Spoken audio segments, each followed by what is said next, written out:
Live on DSTV channel 421 and GoTV channel 125. This is Joy News Prime with me, Samuel Kojo Brace. Coming up, this are Savannah and Northeast Regional Security Councils deploy an emergency joint military and police team to North Gonja town of Lukula, where homes have been burnt and residents are fleeing over renewed chieftaincy disputes. Now we'll bring you the latest on the ground. Now, also in this bulletin, he's facing trial for offenses that could land him in jail for 10 years, but he's not backing down. NDC's James Gyakye Quayson says he will contest the Assin North By-Election. Tonight, we ask, is it a carefully thought through decision? And also, the Chamber of Telecommunication Operators warns SIM users risk losing their mobile money account permanently if they fail to take advantage of the unspecified grace period to register their numbers. There are about 7 million or so whose mobile money will be affected. What has happened is if you restore, you will get access to it. If you don't restore, what was going to happen is that the Bank of Ghana has asked the EMIs who operate mobile money to put that money in an account aside so that with the right evidence, you'll be able to go and get it. The queues at the various offices of the service providers are getting long and chaotic. I can't make calls, so I'm coming to open I'm coming to do the registration. Why didn't you register earlier? Nothing. Tonight, the Savannah and Northeast Regional Security Councils have dispatched military and police personnel to North Gonja town of Lukula over renewed chieftaincy dispute. Several homes have been burnt and residents have fled the area after violence broke out earlier today. DC for the area, Adam Eliasu, who has been sharing details on what triggered the latest clashes, say many residents have left the community over safety concerns. Oh, but it's an old thing. That issue is over 40 years.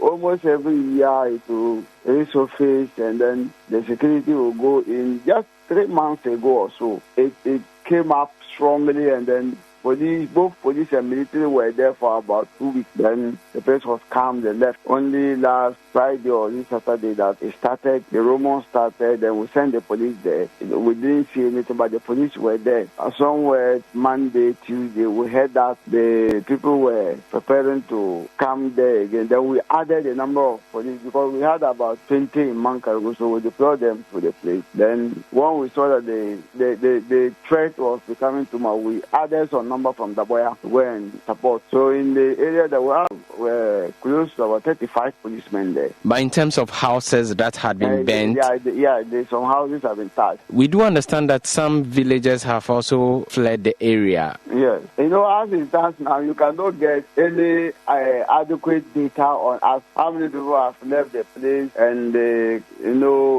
damages that have been caused and all those things. You cannot get accurate data on that because as we're speaking now, we are still struggling and then looking at how we can calm down the situation so that normality will return to the place.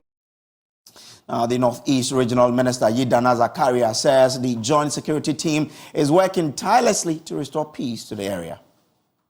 By the respect and that of Savannah. So the Savannah has sent security, Northeast also has sent security, so that they will complement each other's efforts. So they are on the ground, and they are yet to give us feedback. In terms of what's happening on the ground, it means that it's quite serious for both regional security councils to send men over to the place. Oh, for that one, that's what I'm saying. I want to reserve my comments for now.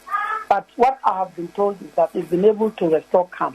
That is what is refreshing to hear. But very details of the situation on the ground, I think they need about an hour or so because they've been there not long ago. Savannah got there first. Then Northeast also are now on the ground. So we are just waiting for them to give us feedback. Let's go on to the phone lines now on Zoom and speak to Northeast Regional Correspondent Eliasu Tanko. Eliasu, you've been following happenings in Lukula. What can you report?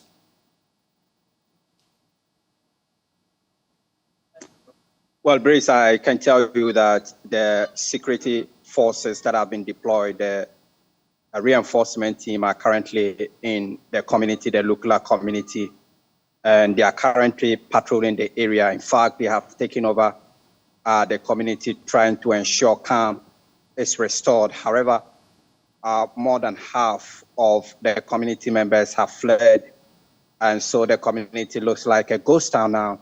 Nonetheless, the security are still patrolling that particular community to ensure nothing untoward happened. Earlier, we had reports that some people had been killed, but authorities are yet to confirm the number of people that have been confirmed. We do also understand that some police officers were injured in this particular violence. And like I said, all these details are yet to be confirmed by authorities, both in the Savannah region as well as the Northeast region. Do we know details about what really is triggering this?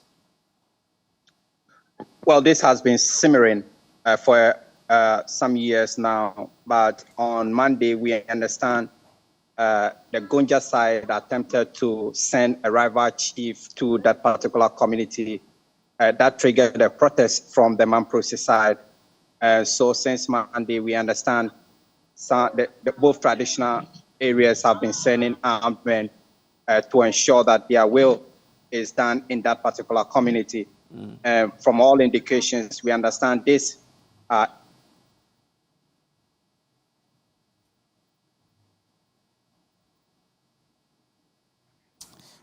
Well, so that what you're seeing there are videos from the community of Lukula, where we understand that there's been some renewed clashes as a result of chieftaincy dispute there. Our correspondent there, Eliasu Tanko, is with us on the Zoom. Eliasu, so you were telling us that they've been massing up resources to ensure that their will is done.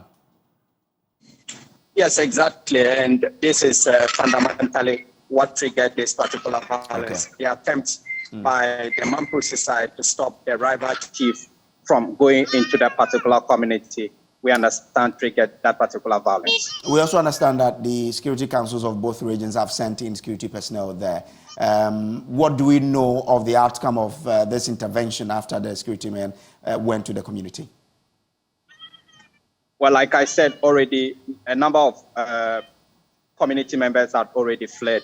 And as I speak, the security forces are just there to ensure that nothing untoward will happen again, because mostly when the security forces are sent and they leave, these warriors come, or these fighters come and start the violence again. My understanding is that these particular forces are going to be there for a number of days until calm is permanently restored to this particular community before they are withdrawn from the community.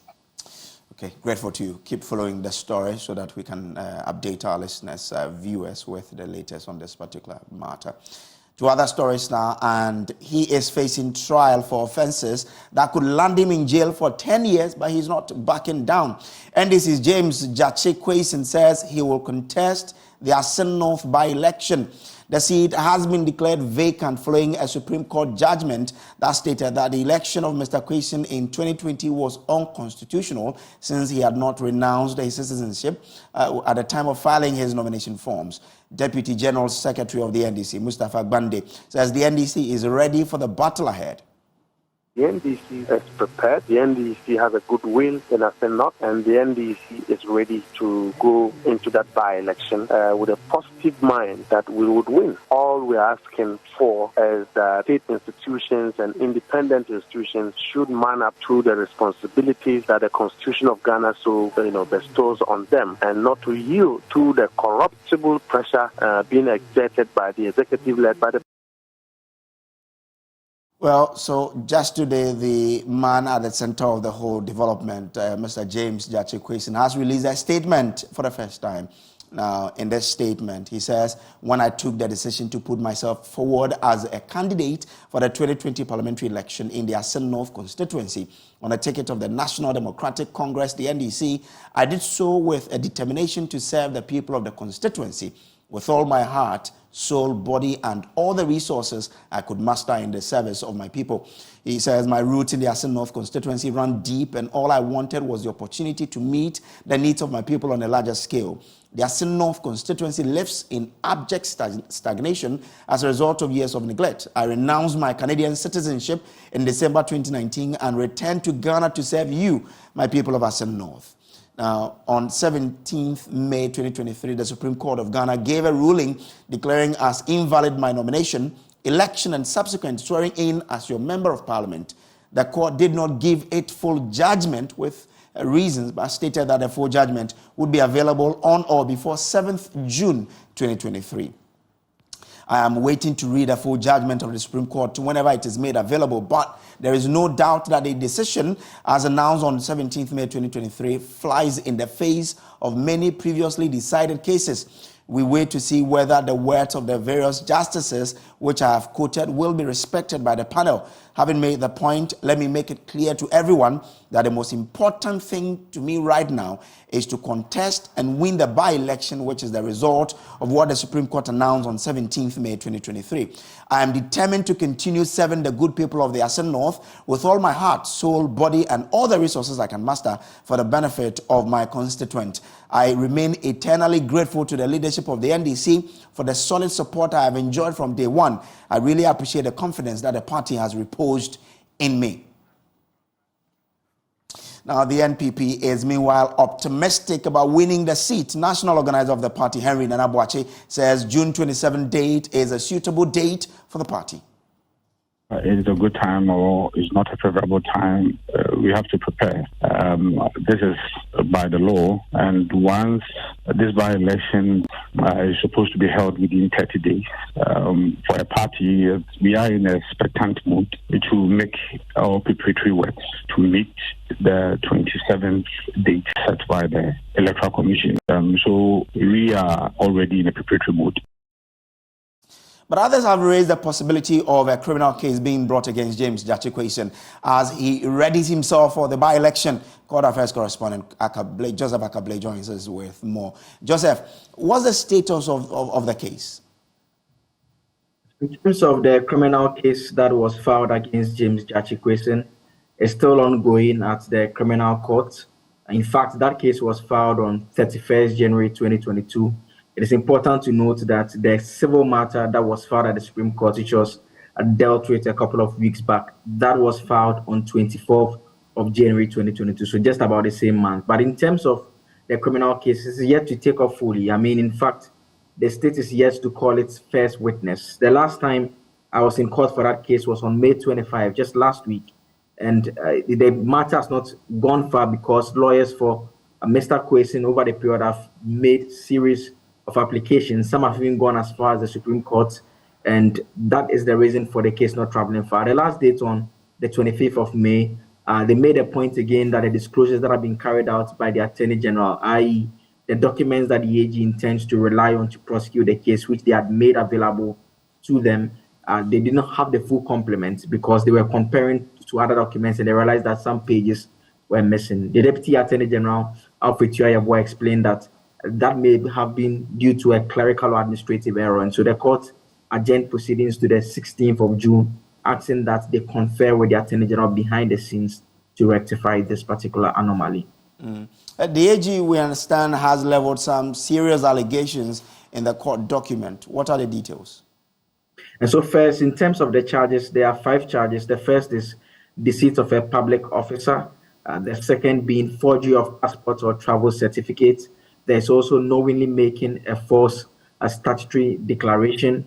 The fourth one being perjury, which, I mean, many have pointed out as a very serious one. It's a second-degree felony, looking at up to 10 years. Then the final one being the false declaration for office. In terms of the allegations that you made reference to, they make the point that on 26 July 2019, James Gyakye Quayson signed an application form for a Republic of Ghana passport. In the application form, he indicated that he's a Ghanaian and does not have dual citizenship. The accused at the time, according to the AG, held the Canadian citizenship issued on 30th October 2016, but failed to declare same on the application form. The passport application form of the accused person was vetted, and based on this false information, he was issued with a Ghanaian passport number. The passport number is provided. They make the point that he proceeded to file nominations to contest the post, and in that nomination form, he did declare that he did not owe allegiance to any other country, and they made the point that it was duly certified by a court registrar in terms of that particular process. And so those are the allegations that the AG are putting in the documents which we are talking about here. Okay, Joseph, I'm grateful to you for joining us. Now, a private legal practitioner, lawyer Kwesi Boama, joins us via Zoom with some perspectives as well. Lawyer, first of all, what do you make of the thought of Mr. Gyakye Quayson, who was trying to put the judgment of the Supreme Court against similar cases that they've adjudicated in the past, which sought to say that cases of parliamentary election are supposed to be adjudicated in the High Court and not the Supreme Court? First of all. Well, if I heard you right, I think that the issue that the Supreme Court has got to do with the issues of interpretation. And then we can go a long way to affect the validity or the constituency of his, MP, he representing his constituency as an MP. So I really think it depends on the kind of case that we presented before a particular court. And in this instance, where we have interpretational issues or issues that are going to do with constitutional interpretation, is the Supreme Court, which can also go a long way to determine the matter itself as whether or not he was qualified as at the time he filed his nomination. And then in the instance, yes, it is clear. I agree with him that when it comes to issues of a parliamentary election petition, it ought to be filed at the High Court.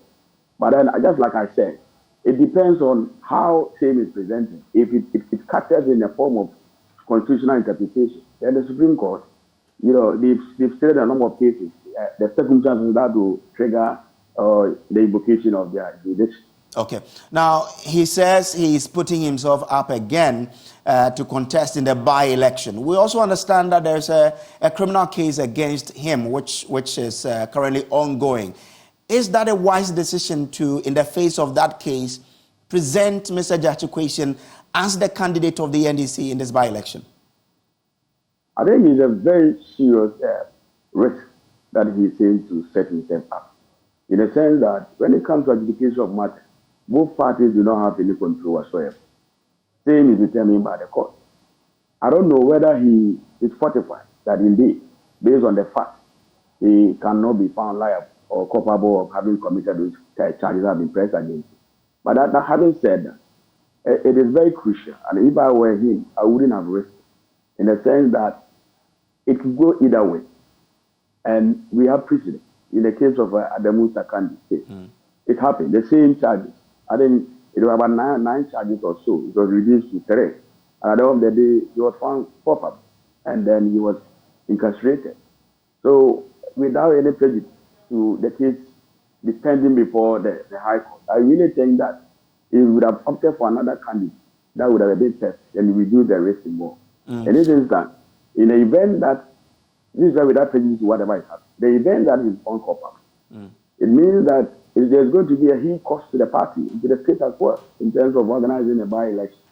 So for me, weighing all these against his chances of winning, I'm not a court anyway, but nobody can say for sure that indeed when he goes to court, you have justice, or not necessarily having justice, the case will go its way or otherwise. But doesn't the fact that he has now fully renounced his Canadian citizenship make that a nullity, that, well, he's now a full Ghanaian, he doesn't owe allegiance to any country? Of course. As we speak now, food facts have arisen, which have made him fully qualified. The only disqualification has got to do with he holding a dual citizenship. And that one, as we speak now, the renunciation has come to pass, I think somewhere 26th of November 2020. And so as we speak now, there are different facts altogether, which guarantee or warrant that he can contest for the election. However, like I said earlier, the issue, there's a criminal charge that have been being pressed against him, 5 of them, just like Atabli rightly said. These are still pending. Proceedings are ongoing. Nobody knows how it will go. So if I were him, more so when there have been precedents, in the case of Adamu Sakendi, on similar charges, and I really do not know the interpretation that was offered by the Supreme Court will go a long way to affect this case, one way or the other. Okay. All right. Lawyer Boma, I'm grateful to you for joining us. Lawyer Gyakye Boma is a private legal practitioner. Now, still staying in politics, 10 aspirants have picked up forms to contest the upcoming presidential race of the governing New Patriotic Party. The NPP has, however, indicated that it is not overwhelmed by the numbers and expects more qualified party members to pick forms for the contest. Samuel Kojo of our political desk joins us with this report. The latest to join the contest are former Railway Development Minister Gyakye and Assin Central MP Kennedy Ejapong. Both camps are optimistic of winning the presidential contest in the NPP. Kwame Owusu, who is campaign manager for the Assin Central MP Kennedy Ejapong, said there is a growing indiscipline leading to corruption in the country, a reason he is joining the race to correct the narrative. Very easy. That is what people like. People want somebody who is disciplined. There's too many indiscipline in this country. Indiscipline leads to corruption. But once you see a man that you believe is honest and you're going to work for him, it has to be at the back of your mind. Whatever you do, you face the whip very, very squarely. And honorable is somebody that everybody believes that that's what he believes in. What is his policy for the business community? His policy for the business community? Oh, and that's what I've demonstrated to you, that for all the people running and all the people who have run before, nobody has been a businessman. He's the only person who has done a lot of businesses in this country, across board, whether it's steel factory, whether it's so he knows everything about business. However, Gyakye says he is bringing competent leadership and youth empowerment in the country and expressed optimism that his candidacy is backed by the grassroots. Majid Adam led his team to pick the nomination forms on his behalf. Leadership of our time will lead to development. It must be seen as transformational rather than transitional. It is not just a matter of the fact that Nana Addo Dankwa Akufo-Addo is leaving and somebody must wear his shoes. We need a competent leader to wear his shoes so that Ghana will be better off than what we are seeing today. It is the reason the youth of this country, women from all walks of life, men from all walks of life are in to pick the nomination form for Honorable Gyakye. Thank you so very much. What is he bringing on board? Exactly. He's bringing leadership, confidence, developing the economy, prosperity, and changing the narrative of Ghana politics. Exactly what he's bringing on board. It is unclear if more people will be picking forms to contest the presidential race in the NPP, but nominations are still opened till 24th June 2023. Now, some concerned delegate of the National Democratic Congress, NDC, in the Ketu North constituency have called on the top hierarchy of the party to conduct a rerun of the parliamentary primaries to avert apathy. These and more coming up after the break.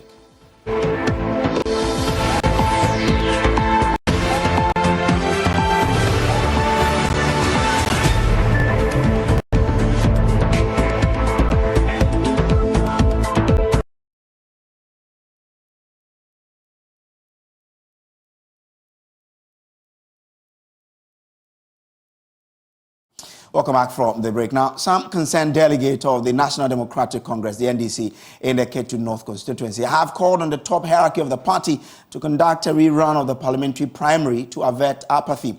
According to them, it is unfair for the NDC's National Executive Committee to declare Edem Agbana the winner of the May 13, 2023 primary after the Electoral Commission declared a tie at the end of polls. Edem Agbana and his contender John Adenu Zeu polled 358 votes each after 3 rounds of counting. The group's spokesperson Enoch Amegeb lamented that the decision has caused political tension among the rank and file of the party, which, if not addressed, could cost the NDC in the 2024 general elections. Do we accept and stand ballots? Our constituency, regional and national elections. Did we accept and stamp ballots in our other constituencies, or and stamp ballots are valid only in Ketu North? What at all will someone lose if rerun is conducted? We feel like the party at the national level is imposing a candidate on us instead of allowing the democratic process to take place. or to take its course and giving us the opportunity to elect our parliamentary candidates and not to select for us. We, the concerned delegates and loyalists of the party, as stakeholders, we demand that the National Committee, the National Executive Committee, looks at their decision again. Let the rerun be done for the delegates to choose the parliamentary candidates as declared by the Electoral Commission. Overturning the declaration by the EC is not in the best interest of the party in the Gyakye North constituency, and the rationale behind that unprecedented declaration is not in the interest of the whole NDC family.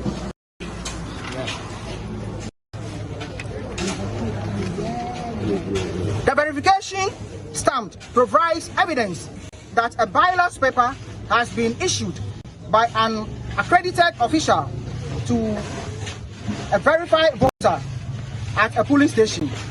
The Electoral Commission has the capacity to emboss its stamp on the ballot papers before they are brought to the polling station.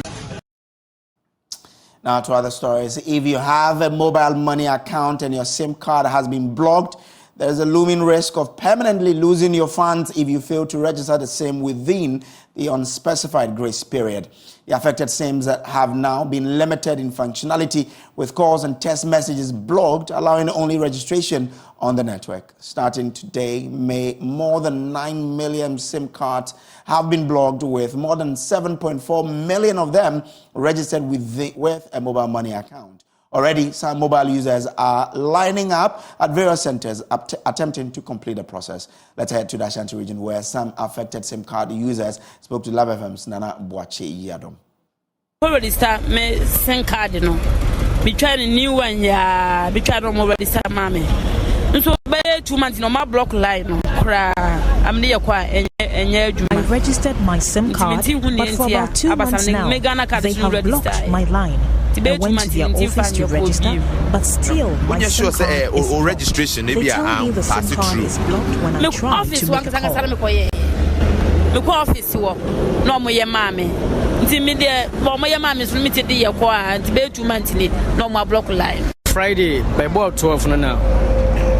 But what the already certified are networking, but within seconds, be now as I took on by emergency. My SIM got deactivated on Friday. We've been to several telecommunication centers, but the issue hasn't been resolved. I am told my registration didn't go through, but if they check, everything says otherwise. That means almost so much as registration now go through. But how much phone also check if you almost register? So I'm not The situation was no different here in the Greater Accra region. At some offices of telecom operators, my colleague James Avaji was on the ground for Joy News. This money is because of the mobile money issue. You see, I wanted to make a payment this morning, so they said that the account I used to access before that, I'm no longer used to access it again. That I have to meet the office. So this morning I said, let me come and see them, because before they have been wanting me to register, quite all right, you see. But I traveled, at Voter Legion, some places you won't get a chance to, if you feel come there till morning till 3 o'clock, you won't get what you want, you see. So I said, let me come to Accra back, then I will do it. Even this morning I made the call, around 6 a.m. I make call finish. So right now I wanted to call somebody again. It's not going, so I said let me come and see them. You see. So at first they blocked your mobile money, now they've blocked the call. Are you able to access data? No, even data too, I can't even access. I can't browse, I can't make call, I can't withdraw. You see, I can't access the mobile money again. That is the issue that brought me here. Are you sure that they then go fix it? Quite well, I'm sure. Even I have some money inside, you see. I'm afraid. I have some big money. Yeah, big money. I have some money inside. That's why I come here. Even I couldn't be able to make a payment where I buy market. Even from that place I come here. From the market, from the supermarket I come here, you see. Earlier, here say if you register where you get money for your momo, you take the money before them block them. I heard though, but I was at voter region that time, you see. Not that I don't have chance truly, I won't lie to you, I don't really have chance. At that vote, I tried to do it, but a lot of people over there, you see. This morning coming to Accra and it happens on Sunday, you see. So I'm here to register my modem. Yesterday I came and they said the network wasn't good, so I should come this morning. That's why I came. Meaning you didn't register it at all since they No, I didn't register it at all. Did you use it this morning and was it working? Yes, I did. It was working. Yes, please. But you are afraid they might block it? No, I'm not afraid because yesterday when I went inside, they said the network is not working and they won't block it, so I should come this morning. So you are hopeful that you get it registered? Yes, please. I still have blocked, so I have to come and unlock it. You didn't register it? I registered it already, but it just blocked. Did you get a message that it was the registration didn't go through, so you have to register it? It's not the registration. They seem itself just blocked. Now, Chief Executive Officer of the Chamber of Telecommunications, Dr. Ken Ashibe, is uncertain about the window for retrieving mobile money account. He says those who don't take advantage of it may lose it forever. It was going to be that we're going to block, we're going to delink, and then we're going to remove. But through the magnanimity of the NCA, what is going to happen now is that, so they will block. So when we block, now all the fraudsters and all of that, will not have access again. But then you have the opportunity, so you can do a call, you can send a text message, you can do data, you can do your mobile money. You have the opportunity to be able to dial *404# to be able to register when you get your Ghana card. You also be able to check whether you're registered, so the 400 would also be working. And then, so now when you go back with your Ghana card, you can restore your number with all the history that is behind it. Also, typically like the police, if somebody has committed crime, in what we're going to do initially, it would have wiped up all of that evidence. So the police can still go back in there and be able to go and investigate it. And also for the about 7 million or so whose mobile money will be affected, what has happened is if you restore, you will get access to it. If you don't restore, what is going to happen is that the Bank of Ghana has asked the EMIs who operate mobile money to put that money in an account aside so that with the right evidence, you'll be able to go and get it.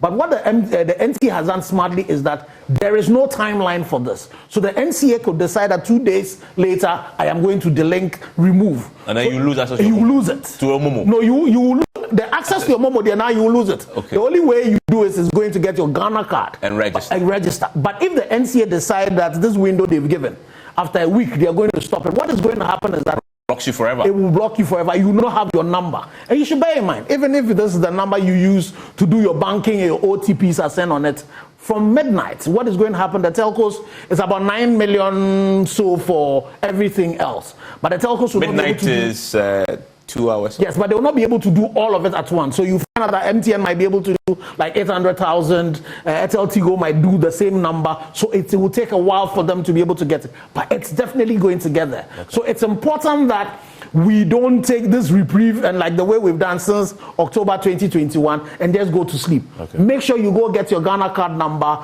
and then make sure you register. Those who have issues with it, they need to report it to the NCA so that the NCA can help them resolve it. Because there are people who, have their slips, but they don't have their card. Now, Joy News understands that at least 45,000 mobile money agents were also affected in the latest SIM blocking exercise. Joining us now is the Deputy National Secretary of the Mobile Money Agent Association of Ghana, Ransford Aleke. Ransford, grateful for you to join us here. Now, how come that your SIM cards were not registered and they've been blocked now? For this opportunity, Ransford, as you rightly said. When the mobile money took off, let me say about 13 years back, there were people who really didn't have the requirements to meeting the registration of the agency for their project. So what individuals did was to ask of their friends for their voter ID cards then to undergo the process. until the changes were effected on the drawing board where we'll have to use Ghana card. We also realized that there were some persons who did not have the Ghana card, did not have the voter ID card, but were able to have the agency SIM. What means is that perhaps that was affected at the telcos level, which of course I'm not having the clues that I'm not able to give you the details of that. But people ideally had the agency SIMs without their numbers. So as of yesterday, with the data we collected across the country, suggested to us that about 45,000 individuals were going to lose. So Ransford, what do you intend to do now? No, from today, we realized that the merchants and the agents were not affected as against the subscribers. So quite a number of subscribers who walked into our offices today came in and realized that their services were not working, especially the Momo. No. So you're saying that no merchant was affected? We have not been able to finish with the collection across the country. But for now, so with what you've done so far, some of them have been affected, isn't it? No. We didn't have that effect for now. Oh, no agent was affected. I didn't know because we have been given a window to be able to do the rectification within the period. So the merchants and the agents have been given the opportunity to do the rectification within the period. So for now, the target is only the subscribers for now. All right. Thank you very much, Ransford, for joining us here. Now, World Bank hints of plans to cut funding for government social intervention programs like free SHS if it fails to implement proposed reforms. World Bank has indicated that it will not hesitate to cut funding to government social intervention programs. That is, if managers of the economy fail to implement proposed reforms to these programs. Government has already indicated that it is working with its development partners to review some of these programs, like the free SHS program and school feeding as well. World Bank Country Director Pierre Laporte has been speaking on a yet-to-be-aired PM Express Business Edition tonight at 9 p.m. on Joy News with George Uyafe. The government in its program is talking about working with the World Bank to reform some of its social intervention programs as well. Free SHS is one of them, planting for food and jobs. What role is the bank playing in this so-called reforms? Would that lead to downgrading support, restructuring the program, or cancellation of the program as a recommendation? The major role we play, we provide funding, like social protection, for instance.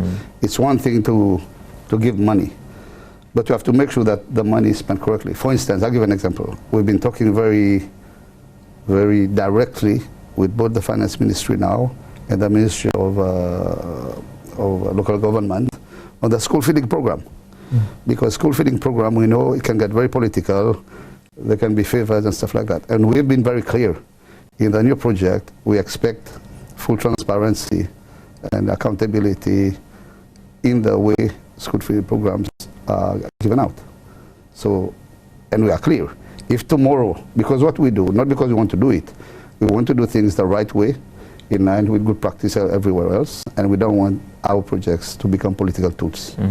So, we are clear. If what is agreed, or what is agreed because we agree, we're going forward. If the government refuses to do school feeding in the right way, we will restructure the project and do not support that activity. Let's give you an example. You mentioned free SHS. Free SHS. Yeah. It's important because countries like Ghana, developing countries, government needs to support. But what we need to do is at the same time work in parallel to review your policies, to review your frameworks. How can we improve access to private sector in the health sector? And there is, IFC in some parts of Africa have invested, So where we come in, we look at your policies, we look at your governance structures, your frameworks, and we tell you this is good, this is not good. We propose changes to you. But if government doesn't want to accept it, we cannot force. Okay, sometimes either we put the money somewhere else, or we restructure projects and put it in areas where we feel it can better reach the beneficiaries. Yeah. And so with respect to this engagement that is going on, you have made some proposals. You talk about the new the school feeding thing. Yeah. It means that there have been some proposals put forward on what government should do about these social intervention programs. Yeah. If government fails to deliver on those actions, the funding will be cut. Yes, we'll put elsewhere. We don't take funding and go back to Washington with it. What we do is we might, it's happened very rarely, but it's happened where we take the money and put it somewhere else, because your allocation, your basic IDA allocation, is for the country.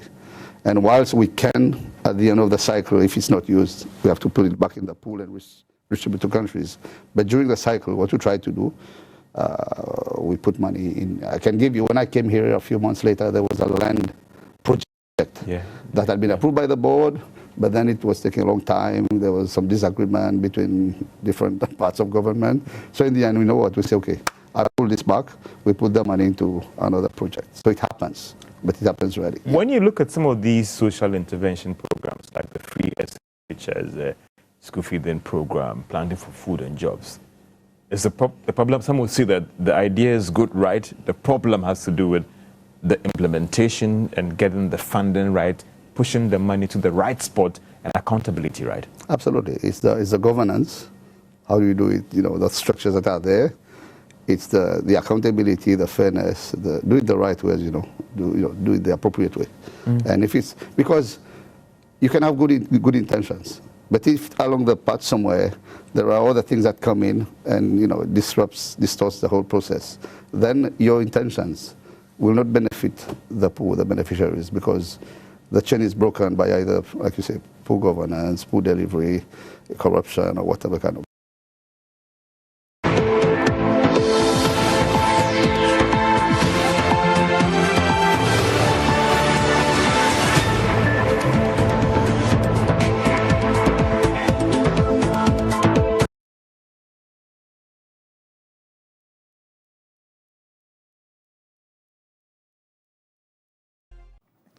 I'm joined by the Queen of Ahosepe. Oh yeah, I don't TV Ahosepe, but this is Joy News. I mean, Ahosepe is entertainment, isn't it? Oh yeah. So I wanted to just change it. Yeah, today we're talking a bit Samini, we're talking a bit of Kofi Kenyatta, we're talking a bit of Gamro. But let's begin with Samini, because he has urged stakeholders of Ghana's creative industry to conduct a SWOT analysis to ascertain the industry's current state and decide the way forward. Samini made this call while delivering a speech at the inaugural Presidential Summit on Tourism 2023, which was held under the theme Rethinking Tourism for Economic Growth and Job Creation. Culture makes the art exist, and the art represents the culture of the people. Tourism creates the value chain and potential economic growth. Because I've been to school and I've learned too much things, it's becoming books now. I would want to perform a SWOT analysis on the culture and arts space, where we look at our strengths, our weaknesses, our opportunities, and then our threats. Once we know our strengths and our weaknesses, opportunities, and threats, we will be able to face our challenges head on and be able to, yes, put ourselves in the right space. Come up with the strategies and policies that will make us come to par with the other international destinations we know of. Some meaning right there, some meaning music right there. Still in the industry, Gamro's operating license has been withheld by the Attorney General through the Copyright Office. This announcement was made at a press conference organized by the directors of Gamro at the Nat Hall in Accra today.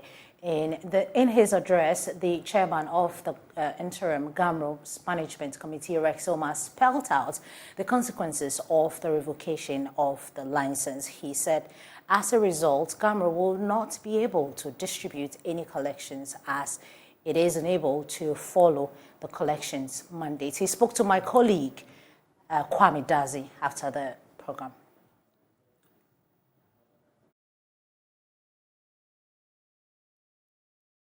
Now that the license is being withheld, are you going to present any petition to the Attorney General? We have already done so. As we got the letter from Copyright Office, we have also answered their requirement one by one, because we believe that their requirement does not hold water. And we believe that what the law asks us to do so as to be able to continue to operate as a CMO, we've done just that. And it's the same thing we did that our license was renewed previously. So we don't understand. The law has not been changed, so we don't understand why.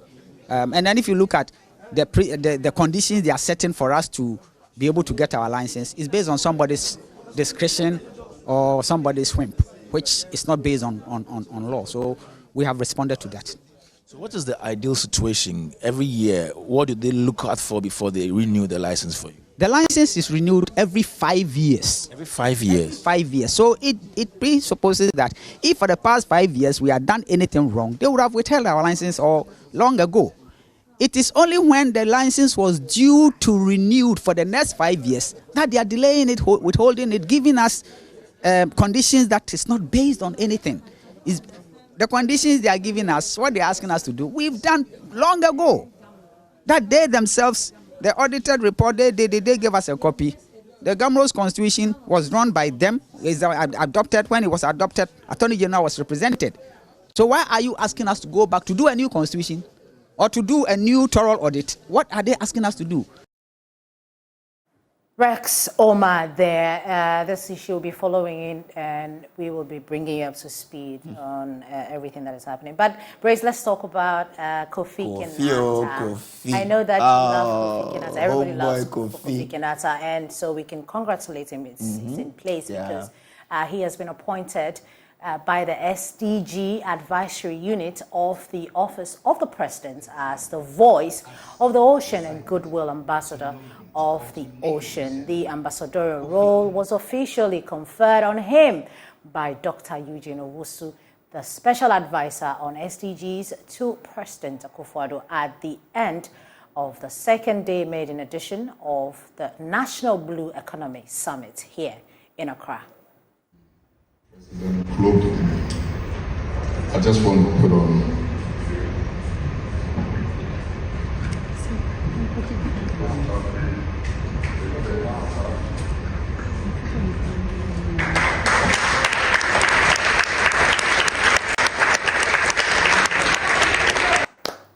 So Kofi Kinata, he pledged to speak at all times for the protection of the ocean in order for future generations to benefit from the blue economy.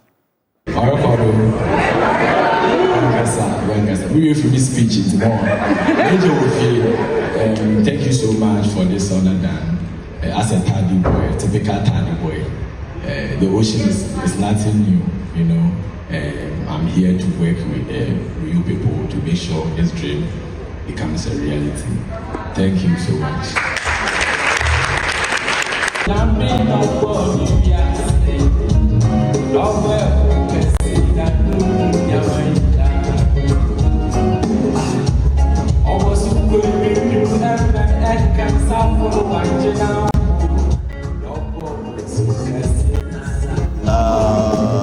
Congratulations to Kofi Kinata. I know. Yeah. We have to do the job, basically, right? But you're still listening to Ify Kumar. For those of you who haven't listened to Ify Kumar, love. Yay. For more news, log on to myjoyonline.com. That's where you find all the news /entertainment as well. Do we brush our teeth? Exactly. Brush it with Pepsodent this evening. And when you wake up, we have through protection, Pepsodent charcoal. Cavity fighter. Because with Pepsodent, every smile matters. All right. So thanks for being a part of us this evening. There's more on myjoyonline.com. Up next is Beverly Broom with Prime Business. Please. Thanks. Stay with us. We beg you.